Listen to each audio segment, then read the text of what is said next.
Everybody, it's the Mad Master here. I'm doing a second part of this installment of this series, second part of this series called My Fashion Atrocities.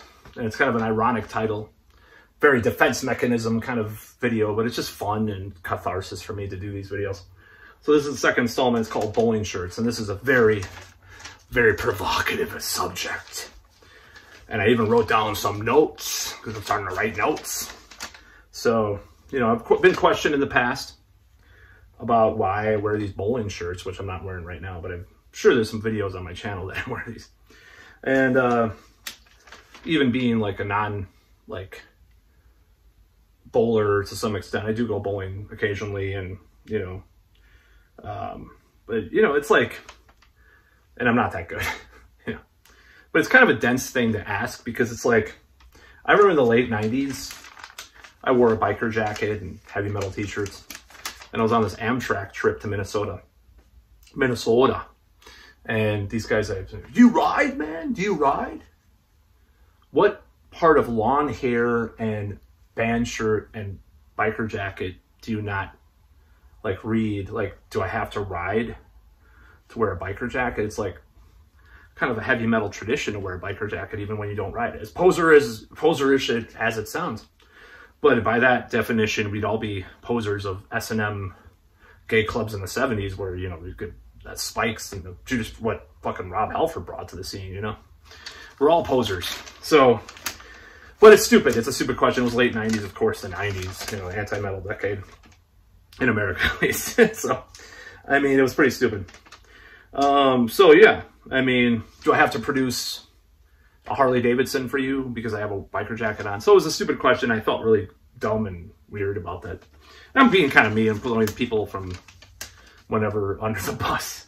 So, but anyways, here's the story. So, you know, I kind of got into that aesthetic of the rockabilly punk, horror punk, whatever thing, you know, a little bit of that aesthetic because I have sideburns, you know, mutton chops, whatever. I started growing them out by accident at work, and this lady at work's like, I really love the sideburns. So I don't know if it was like unconsciously in my head. This is a long time ago. But I started doing that. I like Wolverine, Glenn Danzig and all that shit. But I wasn't really into rockabilly stuff. I mean, I like it more now than I probably did when I started wearing bowling shirts. What a poser. Yeah, probably do. So at a certain point, there was this place in this town called Cat's Meow. And it was a store that sold like a lot of punk stuff, a lot of metal stuff. And they had these shirts. And I thought, you know, what better way to dress business casual than to have a button-up shirt with guns and skulls on it? Wow. You know, you're really bucking the system, man. You're really rebellious. So I bought a shirt, which I still have. I'm going to maybe drag it out someday. It probably fits again because I lost so much weight, but I might have to lose a little more weight to fit in it. I can't remember. I bought this shirt, and it was a bowling shirt. I didn't even know. I guess I don't consider it a bowling shirt, but I guess it is by definition. So I bought this shirt as they were closing down this store because they closed. And then I was like, this is a cool shirt. So started wearing that, you know, and it was kind of a way to kind of wear nicer things, but having a little bit of an edge. I even have this like actual button up like shirt with stripes that has a little skull on it from JCPenney from back in the day when they were a little more edgy. So, but now it'd be called alt-right or something, of course, or some shit. I don't know. Maybe they still have stuff like that. I think they have a couple things like that still. So at a certain point, you know, I didn't know about, you know, a lot of stuff. And I wasn't like I wouldn't say I was a poser, but I wasn't, you know, a lot of people wear these, I forgot what they're called. Like one of my relatives has shirts that are sort of like that too. And he's not like a bowler guy either. It's just like these men's shirts that have a certain style. Sometimes they're called bowling shirts. So it was kind of by accident, but then Hot Topic of all places had another shirt like this, was gray and has like a gun and a skull or some other lightning, not a lightning bolt. That would be like kind of a different, not see that coming kind of thing. But especially if it was like runic lightning bolts. Like, yeah, so that's kind of ironic. Anyways, so I bought another one of these shirts, and that was a cool shirt because I would wear it.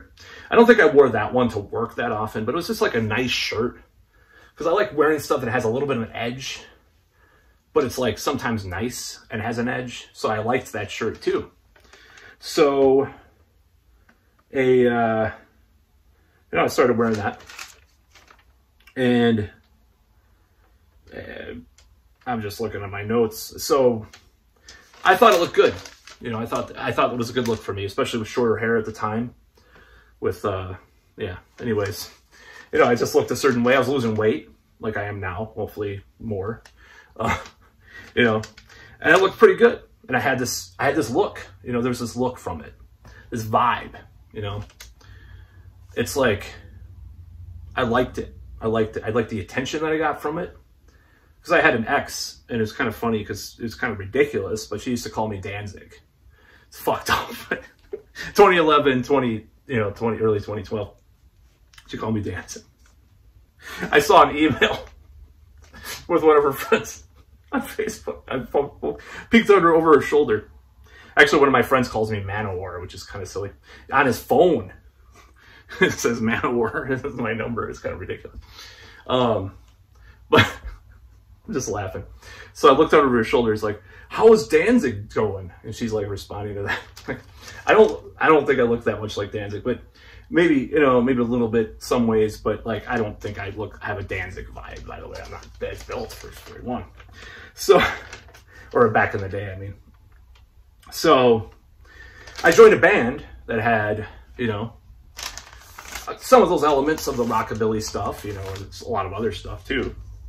And I thought, you know, I'm gonna buy some more of these shirts, and I found this place called Daddy-O's. It's like this old 50s kind of clothing store, online shop, and I saw some cool stuff about these like tiki kind of things. And tiki music is cool. I'm not, you know, super big fan. I have a couple albums downloaded and stuff, but like these tiki shirts and like these bowling shirts, like, you know, I bought these shirts, and I even bought a pair of brothel creepers, as they call it. I didn't know what that was called at the time. I knew they were called creepers, and then I read these punk books more recently of brothel creepers. We were wearing that after the McLaren told us to wear, whatever, you know, these flame brothel creepers, which are really cool. And, you know, I kind of went with that look a little bit more. I just liked the vibe, you know, especially with me and how I look and my energy. Oh man, your vibe, dude. So I liked that. So, and, you know, in the last few years, I've kind of gone back to the metal look a little bit more, and I acknowledge that. And the reason for that is partially because early on I was told, like, oh, well, you gotta, you know, you can't get women with the metal look, and or you get hot women. And there's some truth to that, you know, in this region, maybe to some extent, but it's like, challenge accepted. Like, I don't care. I'm going to try doing it anyways, going for it anyways, even with the metal look. And just, I just like, it depends on my mood. Like, if I want to dress all metal, I'll do it. If I want to dress in the bowling shirts, even though I don't bowl, I'll wear the bowling shirts. I don't wear them, you know, I don't wear them as much because I've kind of expanded. And I like t-shirts that aren't metal shirts too, like weird, like vaporwave kind of shirts and shit too. You know, you've probably seen them on these videos. I like a variety of things. So then maybe it's not a very metal thing to say, but I do, you know. So that's why, let's see what else I have in these notes here. You know, it's one of those things. I think I have one more page. You know, I mean, I thought it was, you know, I mean, what's cooler? A normie prep, you know, with a white cap and fucking sports logos on his shirt, or Ralph Lauren polo fucking striped whatever shirt, or like, you know, who's cooler? Like, as a fat person too, who is cooler? That guy. Oh, I'm gonna go to the game. My wife. Or Fast Eddie, who was Meatloaf, by the way. from Rocky Horror. Who's cooler? What's cooler as a fat person? Being a fucking greaser or being a fucking boring-ass normie jock? Think about that for a second. A little mental experiment. A thought experiment. But, yeah. So I wear fucking bowling shirts sometimes. And if you don't like it, fuck you. That's all I gotta say. That's about all.